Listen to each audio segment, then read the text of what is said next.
Սա տեղավորվում է այն խոսույթի մեջ, որ իրենք վերջին ժամանակներս փորձում են այսպես ներմուծել հասարակության շրջանակներին, դա այսպես կոչված անմիտ բալանսավորելու եւ բալանսավորման քաղաքականության ծիրով պետք է դիտարկել,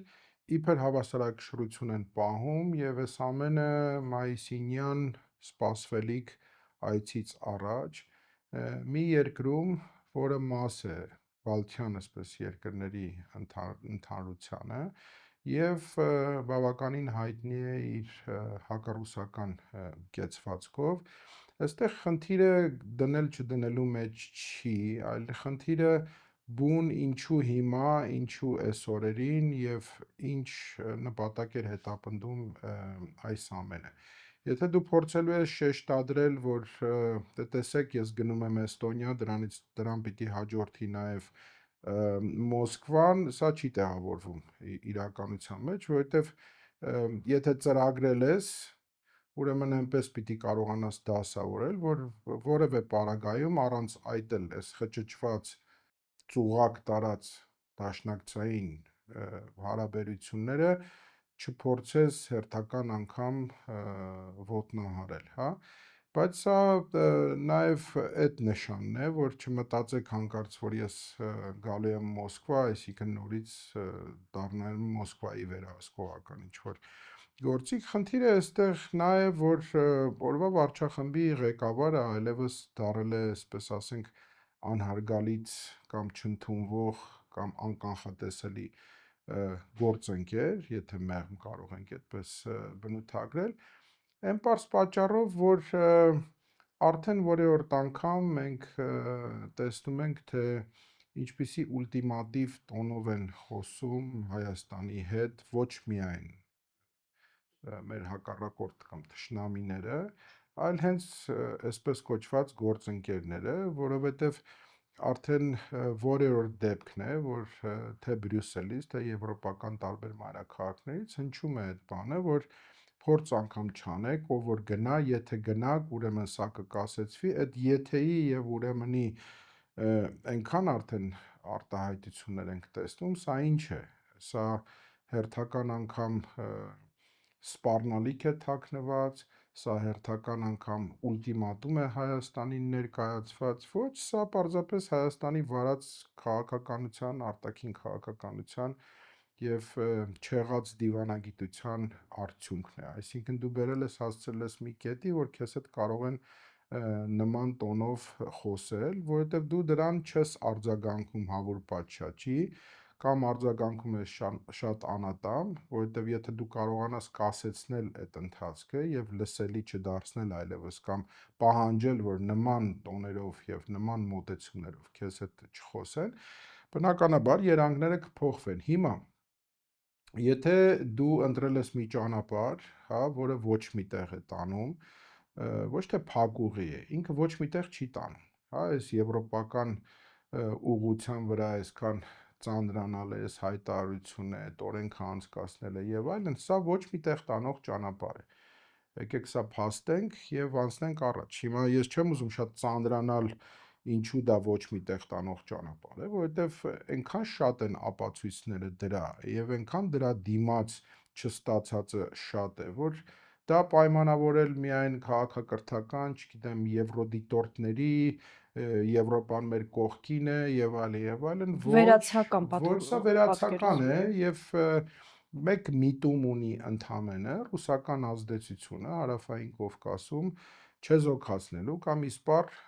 վերացնելու, դրանով իսկ հերթական անգամ գեներացնելով հակառուսական տրամադրություններ, այդ ամեն ինչը բնականաբար փաթեթավորվում է նաև, որ ռուսներն են մեղավոր այն ինչ որ կատարվեց Արցախում, ռուսները չարեցին այն ինչ որ պիտի անեին, ռուսները ունեն պարտականություններ եւ չեն կատարում այդ պարտականությունները եւ բնավ չի խոսվում հայկական կողմի դրա փոխադարձության մասին, հա, որովհետեւ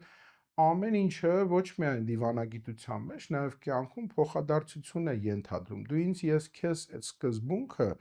հասարակ լեզվով ասած, դա միշտ է աշխատել եւ բոլոր պետությունների հետ է աշխատում, մանավանդ էս վերջին շրջանում, երբ տեսնում ենք աշխարհակարգի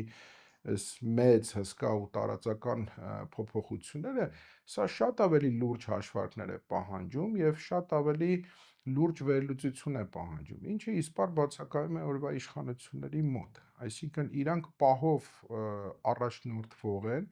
որտեղից որ տաք քամիները կփչեն անպայման դեպի այդ կողմը գնացող, առանց հաշվարկելու, որ այդ տաքը ճանապարհին էլ սառը կարող է դառնալ, հետո սառնամանիք կարող է դառնալ, հետո ընդհանրապես սառի։ Այս իմաստով այդ պահանջատիրական մի հատ կեցված կա, էլի, որ դուք պարտավոր եք գաք ու այս բանը անեք, իսկ թե դու ինչ ես պարտավոր, դրանից միշտ փախուստ կա, դրանից միշտ այսպես մանիպուլյացիայով թռիչքներ կան, հեռանալ կա, կամ խուսափողական ինչ-որ մոտեցումներ, անհասկանալի անհոդաբաց նախադասություններով համեմված, դրա համար վերջում ունենում ենք այն, ինչ որ ունենում ենք, Էստոնիայում քեզանից կարող են պահանջել, եթե դու չգնաս այս քայլին, ուրեմն կունենաս սա, հասկանում եք, սա պարզապես անընդունելի է, եթե մեղմ ասեմ, եւ իրականության մեջ նաեւ որոշակի խառնվել է հենց այդ պետության ներքին գործերին։ Պետությունը ինքն է որոշում, ինքը ինչ պիտի անի, ինչ քայլերով պիտի առաջնորդվի եւ ինչպես պիտի կառուցի, եւ ի վերջո ազդեցության տակ մտնի։ Հիմա Հայաստանում փորձում են այն գաղափարը ներմուծել, որ մենք պետք է որևէ մեկի ազդեցության տակ չլինենք, բայց պարզից էլ պարզ է եւ դա չեն թաքցնի, դա կարող են շատ հասարակ մարդկանց համար թաքցնել կամ չերևացող լինի պարզ պատճառով, որ մարդիկ ուղղակի խորքով չգիտեն ինչ բան է, ասենք արտաքին քաղաքականությունը եւ ինչ բան է ընդհանրապես դիվանագիտություն վարել, էլ չասեմ, որ մարդիկ չեն տիրապետում աշխարհակարգի փոփոխությունները ինչի կարող են բերել, հասկանու՞մ եք։ Բացի այդ մեր հասարակությունը շատ էմոցիոնալ է, սիրում է Շատ գեղեցիկ էմոցիոնալ, արտահայտություններ։ ականջահաճո արտահայտություններ, պոպուլիստական, այդ պոպուլիզմը, որ առանցքն է եւ այսպես ողնաշարային կառույցն է, նույն ՔՊ-ի եւ իրենց վարած քաղաքականության, այդ պոպուլիզմով դեռ շարունակում են կերակրել որոշ հատվածների։ Հիմա իրատեսականությունը ուրիշ բան է թելա, պրագմատիզմը ուրիշ բան է թելադրում, հասկանում եք, տեսեք շատ երկրների օրինակներ կարելի է բերել, որ ինչպես էին շատ ընդգծված մի վեկտորի վրա աշխատում, հետո հասկանալով այդ վեկտորի ոչ միայն անկանխատեսելիությունը, այլև ուղղակի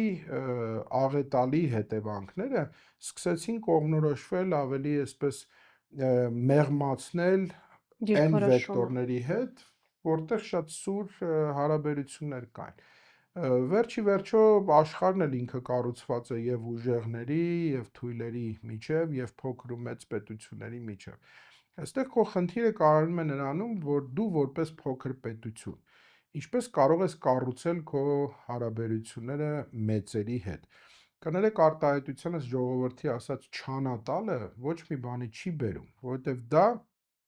արձանագրվում է ինչ-որ միտեղ, պահվում է եւ շատ գեղեցիկ պահի օգտագործվում է հենց քո դեմ։